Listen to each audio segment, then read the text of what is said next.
Arrebatamento secreto e a Bíblia. Olá, meu nome é Thiago Santana e estou aqui para nós estudarmos a Bíblia Sagrada mais uma vez juntos, tá certo? Eu queria falar para você que não se inscreveu no nosso canal ainda, que você se inscreva no nosso canal, que você ajude a compartilhar os vídeos no Facebook, no WhatsApp, enfim, nas redes sociais, onde tiver amigos com vontade de estudar a Palavra de Deus. Quero mandar também um abraço aos amigos aí que têm mandado convites de amizade no Facebook, têm compartilhado os vídeos no Facebook, têm conversado, e nós temos conversado no inbox, muito bacana, pessoas excelentes, filhos e filhas de Deus. E lembrar que esse canal aqui é para todas as religiões, seja você da Assembleia de Deus, seja você da Igreja Quadrangular, você da Presbiteriana, não importa a igreja que você siga. O que importa é nós estudarmos a Palavra de Deus, tá certo? E é para isso que nós estamos aqui, para estudar a Palavra de Deus. Sinta-se à vontade e estude conosco, tá certo? O nosso tema de hoje é arrebatamento secreto e a Bíblia.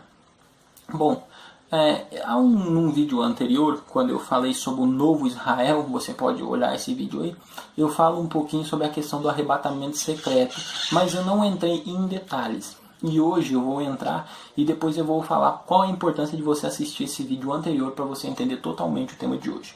E eu quero falar um pouquinho sobre o texto, um dos textos mais usados e talvez o principal texto do pessoal aí que defende o arrebatamento secreto, que se encontra em Mateus capítulo 24. Convido você a abrir a sua Bíblia no livro de Mateus capítulo 24, tá certo? Bíblia na mão, porque nós devemos ler o escrito sagrado, né? Nossa única norma de fé e prática, sola escritura. Vamos lá, Mateus capítulo 24.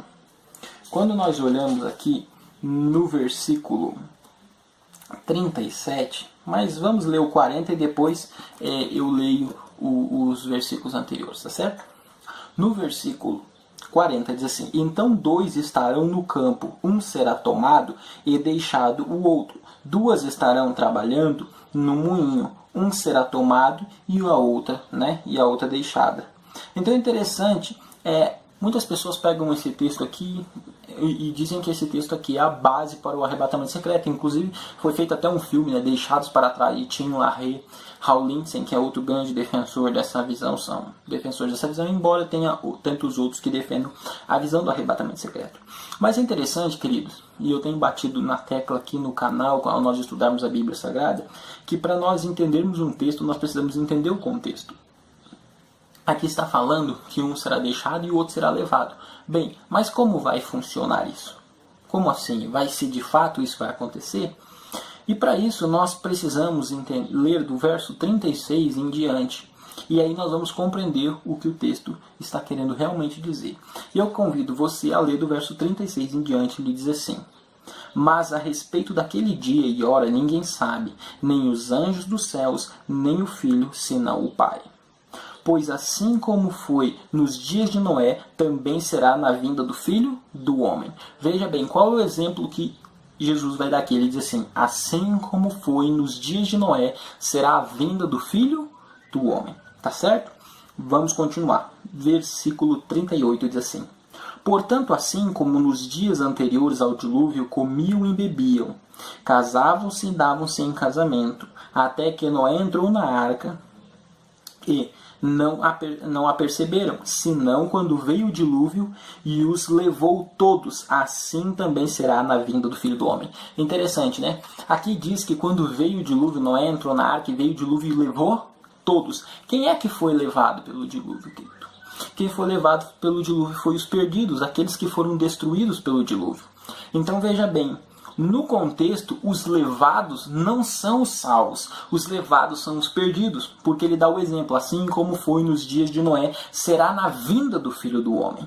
E ele diz assim, porque nos dias anteriores ao dilúvio, comiam e bebiam, tudo mais, etc e tal, e até que Noé entrou na árvore, Noé entrou na arca, e aí veio o dilúvio e os levou. Levou quem? Levou os ímpios.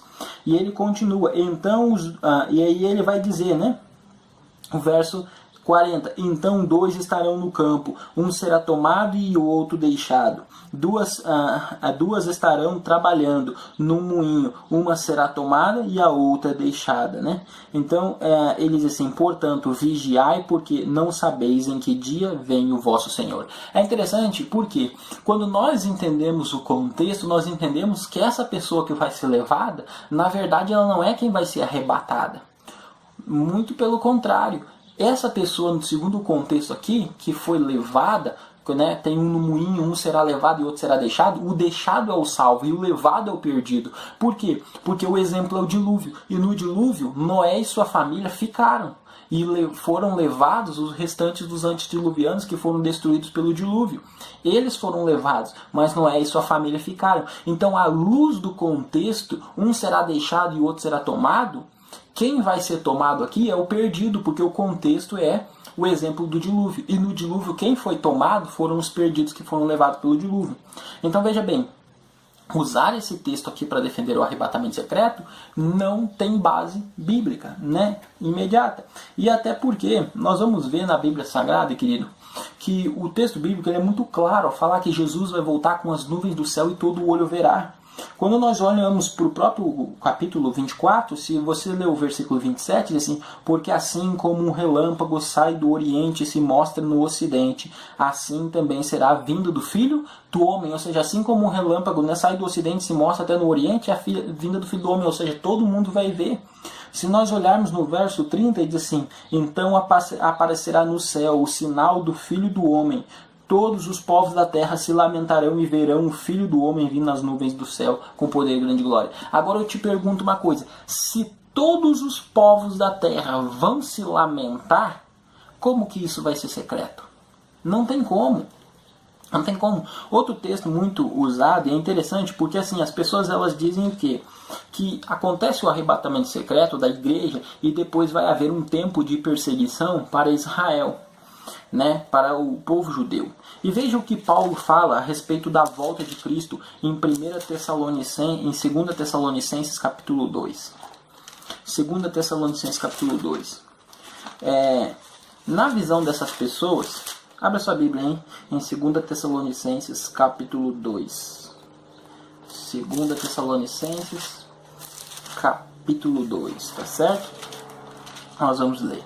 Porque assim, na visão dessas pessoas, o que acontece é o seguinte: Jesus arrebata sua igreja secretamente, que nós já vimos que o texto não está dando base para o arrebatamento secreto, mas nós já vamos ver um pouquinho mais de detalhes, e eles dizem que após isso se manifesta o anticristo. Veja bem, para o apóstolo Paulo, o anticristo se manifesta antes da volta de Jesus, e não depois da volta de Jesus.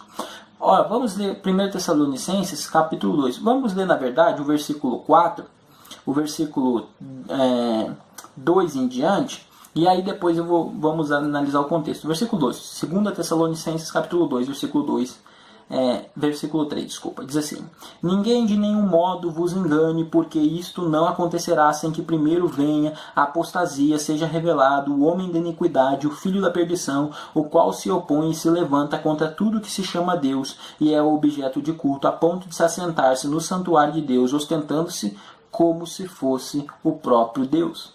E aí eles dizem assim, que o anticristo ele vai se manifestar, esse anticristo de 2 Tessalonicenses, ele se manifesta após a vinda de Cristo, né? Após a volta de Cristo. Após Cristo arrebatar a igreja. Cristo arrebata a igreja secretamente, então se manifesta o anticristo e vai perseguir o povo judeu. E aí é bem interessante você o povo judeu e os perdidos, né, que vai aí haver uma segunda chance para Israel, para se cumprirem todas as profecias de Israel. E por isso é interessante você assistir o vídeo anterior, o Novo Israel.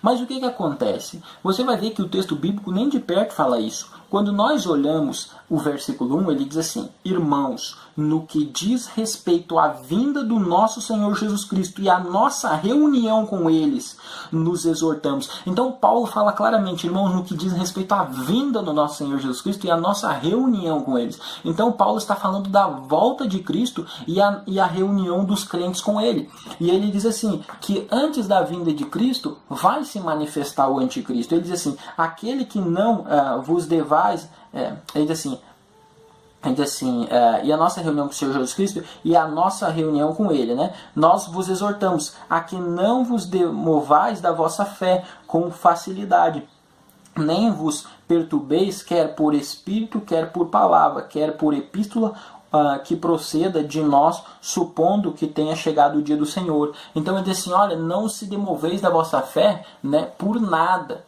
Por quê? Que aí as pessoas supondo que tinha chegado o dia do Senhor, porque antes que chegue o dia do Senhor, ele vai citar o versículo 3, que vem o anticristo. Então é interessante, porque Paulo diz assim, que antes da reunião dele com Cristo, o anticristo ia se manifestar. E veja bem, se você admite nesse texto aqui, que o anticristo se manifesta depois da vinda de Cristo, ou seja, que vai haver uma outra volta de Cristo para voltar agora e buscar os perdidos e aniquilar o anticristo, você vai ter que aceitar que Paulo se perdeu. Por quê? Porque Paulo diz aqui, ó, irmãos, no que diz respeito à vinda do nosso Senhor Jesus Cristo e a nossa reunião com Ele, vos exortamos. Então Paulo diz assim, a nossa reunião. Então Paulo se inclui aqui na reunião com Cristo.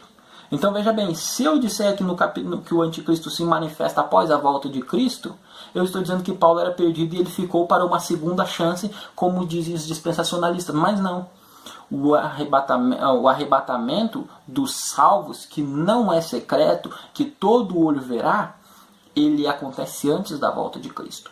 A Bíblia não apoia o arrebatamento secreto. Tanto é que não vai ficar ninguém aqui para ser perseguido pelo anticristo, que no mesmo capítulo 2, se nós lermos o verso 8, ele diz assim, então será de fato revelado o iníquo, a quem o Senhor Jesus matará com o sopro de sua boca e destruirá pela manifestação de sua vinda.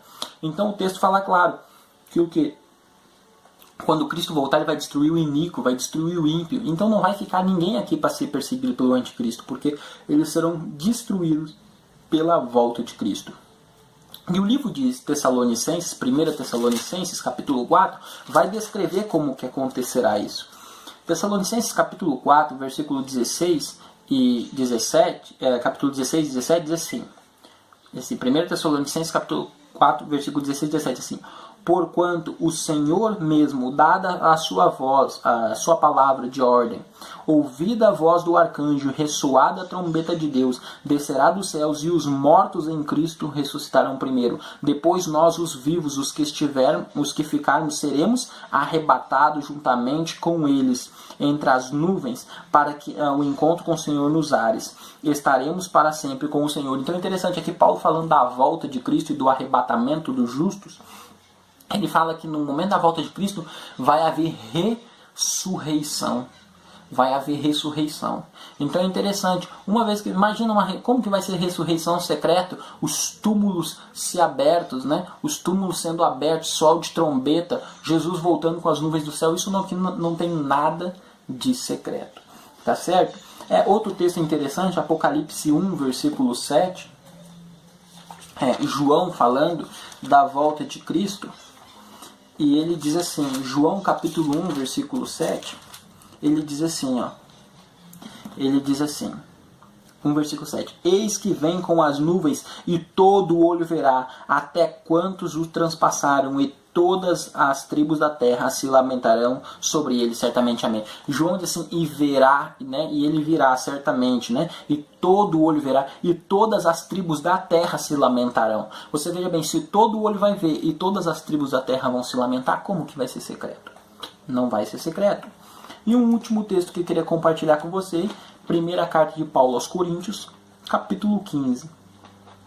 Capítulo 15. Primeira carta de Paulo aos Coríntios, capítulo 15. Paulo falando aqui da volta de Cristo. Tá certo? Paulo falando da volta de Cristo. E até alguns chegam a dizer que o arrebatamento vai ser num piscar de olhos, né? Mas não levam em conta o contexto. Vamos lá. 1 Coríntios capítulo 15, eu queria ler do verso 50 em diante. Porque aqui há uma compreensão muito grande, porque as pessoas, há uma falta de compreensão muito grande, que as pessoas chegam a dizer, né? Não, que o espírito vai para o céu, porque carne e sangue não herdam o reino do céu. Mas Paulo está tratando aqui, está respondendo a isso. Ele diz assim, isto afirmo, irmãos, que a carne e o sangue não herdarão, não podem herdar o reino de Deus, nem a corrupção herdará a a incorrupção. Então, Paulo diz que a carne e sangue aqui não vão herdar o reino do céu. E quando Paulo se refere a carne e sangue aqui, ele se refere a esse corpo mortal que nós temos, esse corpo corruptível que nós temos. Tanto é que em Gálatas, lá no capítulo 1, se eu não estou enganado, isso, Gálatas capítulo 1, ele vai dizer assim, que não foi carne nem sangue que me revelou, ou seja, não foi homens que revelaram a ele. Então, quando Paulo fala de carne e sangue, ele está falando do corpo corruptível, ou seja, do ser humano como nós somos outros. Ele diz assim, eis que vos digo um mistério, nem todos dormiremos, mas transformados seremos todos num momento, num abrir e fechar de olhos. Né? Ao ressoar da última trombeta, a trombeta soará, os mortos ressuscitarão incorruptíveis e nós seremos transformados, porque é necessário que este corpo corruptível se revista da incorruptibilidade, né? E aí ele vai dizer que esse corpo mortal se revista da imortalidade. Aí interessante, então o apóstolo Paulo falando que quando Cristo voltar, vai haver, mais uma vez ele falando que quando Cristo voltar vai haver a ressurreição e o nosso corpo corruptível se revestirá da incorruptibilidade. Ou seja, por que carne e sangue não vão herdar o reino do céu? Porque na volta de Cristo, esse corpo pecador que nós temos será transformado, será glorificado e o corpo mortal se revestirá da imortalidade. Jesus vai voltar, querido, com todos os anjos do céu, com poder e grande glória. Não vai haver nada de secreto para buscar a mim e você, aqueles que amaram a Ele e confiaram nas suas promessas. Por isso eu te convido a estudar esse livro aqui. Inscreva-se no nosso canal aí, Sola Escritura. Logo logo nós teremos mais vídeos. Se você tiver alguma sugestão de vídeo, de assunto, você pode mandar nos comentários, pode me mandar no Facebook, que eu vou estar elaborando aí, fazendo, tá certo? Forte abraço, que Deus lhe abençoe.